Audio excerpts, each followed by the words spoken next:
So, I'm reading from a journal entry that I made yesterday, Tuesday the 28th of July 2026. How long does it take in the morning upon waking for the anxiety to creep in? And this could be low-level somatic anxiety, like a subtle tightness in the gut, or that your breathing feels slightly hampered, a clenching of a muscle somewhere, or cognitive anxiety, from running through a mental to-do list for the day, the things you need to address or have been putting off, unrealized potential, regret, shame, or guilt, all manifesting as resistance or fear, which in turn exacerbates the bodily symptoms. From the deep, restful state of oblivion, provided what I've described hasn't permeated your dreams as well, to a form of panic, which for some is likely overwhelmingly severe, while for others is maybe more like a background discontent or discomfort, which you might not even acknowledge if you can't even remember a time that it wasn't there. So normal, you become desensitized to it, that it goes unnoticed.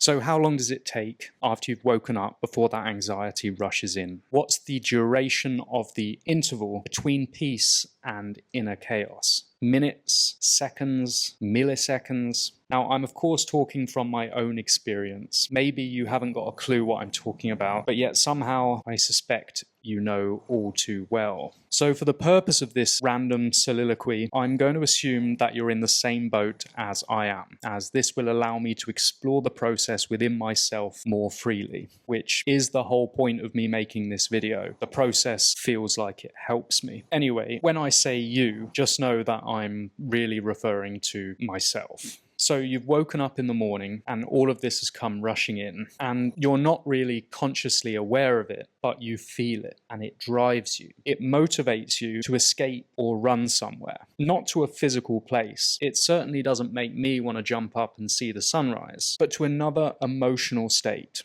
You seek relief. And how has your subconscious learned to get that relief? A, distraction. In other words, flooding your mind with input to drown out the noise. B, instant gratification, and this overlaps with the first point, which is the process of attempting to replace low with high, dopamine or buzz seeking in simple terms. C, attempting to escape the mind-based problem that is worry, anxiety, or fear using the mind. In other words, trying to think your way out of physical, real-world problems, and this is futile. For example, you wake up and immediately start thinking about a work task that needs to get done and you've been putting off. And there's a tightness in the chest or gut, which your subconscious seeks to run from. So you start planning step by step how you're going to complete the work task. Or you make excuses or justifications as to why you don't need to face it yet.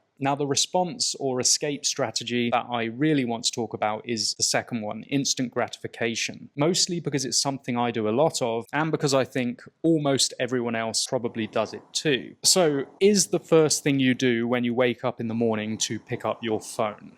If it is, I'd actually go as far to say that you have a pretty serious problem. Now, that's a big statement, I know, but I think I can at least attempt to justify it. So here is that attempt. I wrote 3 main points as to why seeking instant gratification to drown out or replace the negativity you feel as soon as you wake up is such a big issue. And the first one is that it worsens that which you're using the phone to escape or run from in the first place, or at the very least, it cements it. Picking up the phone first thing, and by this I mean for gratifying purposes, so checking messages or replies to posts, scrolling, TikTok, YouTube, etc., is highly stimulating. And you might not even realize this because you become so accustomed or numb to it, but if you've ever quit for a while and then returned, you'll know exactly what I mean. If waking up and stretching in bed or meditating is the equivalent of eating broccoli, then the phone is pure sugar. It floods your brain with dopamine, and the brain quickly becomes accustomed to hormonal patterns. So it essentially expects the delivery of the drug at the same time every day. And if it doesn't get it, well, it's like a smoker reaching for a cigarette first thing in the morning and realizing the pack is empty.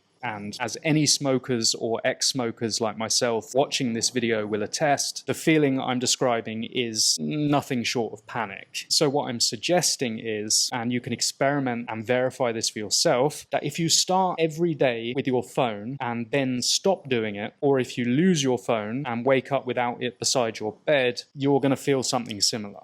to panic, that is. Okay.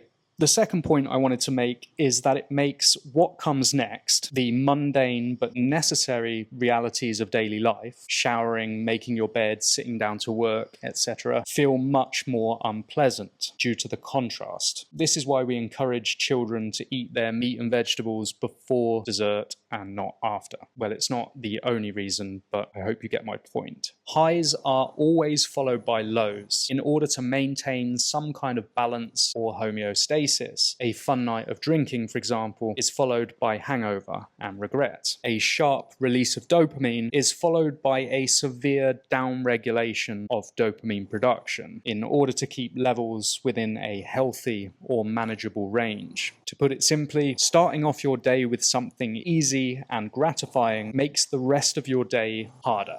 And of course, the inverse also applies, which is why starting your day with exercise or something hard and unpleasant, a cold shower perhaps, makes what come next feel easier and more pleasurable. So peaks follow troughs and troughs follow peaks. The final point I want to make relates to creativity and ideas. And for this one, it's not scripted because I didn't get that far. I kind of just stopped here. But I left a note for myself which was about input versus output, or receiving and transmitting. So human beings are both receivers and transmitters, and both processes are really important. We do need input. We do benefit from reading books or engaging ourselves in stimulating conversations with other people. As children, we need to experiment with our external environment to learn how it works. But that's only half of the process. The other end of the spectrum is the output side, the transmitting side, the synthesis of new ideas and solutions to our problems. And our best ideas do not come when we're taking in information. In other words, synthesis and stimulation are contrary states. We need healthy inputs, but we also need time and space to assimilate information and form our own ideas from it. In other words, the output end of the spectrum is where the potential for creativity and complex solutions to our problems reside. And when are our minds most capable of inspiration, clarity, or creativity?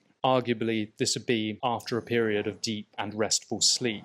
So that's as far as I got in this particular journal entry. To summarize the 3 reasons why I think it's extremely damaging to reach for some kind of instant gratification, and particularly your phone, which I think is the most common mode, as soon as you feel that discomfort as you wake up in the morning, are because it cements the issue and it makes you more reliant on doing so. It makes it more painful to wake up and do something else. That it makes the rest of your day feel harder and less pleasurable, which makes it less likely that you're going to do the things that you actually ought to do, which in turn reinforces the cycle even more. And thirdly, that it really damages our potential for creativity and to come up with ideas and solutions to our problems. And I think those 3 things are justification enough, at least for me, to put down my phone, or stop putting it down beside my bed, more to the point. So here is my commitment to myself. From this evening, my phone goes deep in my sock drawer as opposed to beside my bed. And this should be enough to remind me when I wake up in the morning not to pick it up. And if I do, then at least I'm using it consciously.